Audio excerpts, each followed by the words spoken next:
राधानगरी विधानसभा मतदारसंघ सध्या माजी आमदार के.पी. पाटील यांच्या बॅनरबाजीमुळे चर्चेत आलाय। बॅनरवर लढणारच जिंकणारच संकल्पनावा बदल हवा असा संदेश देण्यात आलाय। यावर बिद्री साखर कारखान्याचे माजी संचालक नेताजी पाटील यांची प्रतिक्रिया समोर आली आहे। त्यांनी या बॅनरबाजीवरून नेमकं काय म्हटलंय पाहूया।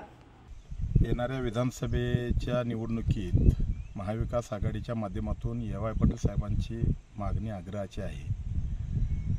आता तुम्ही जे विचारताय डिजिटल लावलेत आदरणीय के.पी. पाटील साहेबांनी, तर अलीकडच्या काळात के.पी. पाटील साहेब सुद्धा महाविकास आघाडीच्या माध्यमातून प्रयत्नात आहेत।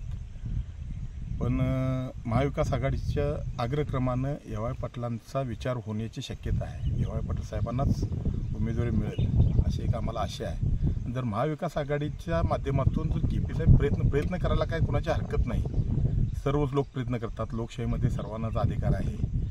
त्यामुळे के.पी. साहेब प्रयत्न करत असले तरी कदाचित महाविकास आघाडीचं तिकीट ए.वाय. पाटील साहेबांचं फायनल झाल्यानंतर कदाचित के.पी. साहेब महाविकास आघाडी म्हणून ए.वाय. साहेबांच्या बरोबर हाती येईल असा एक विश्वास आहे।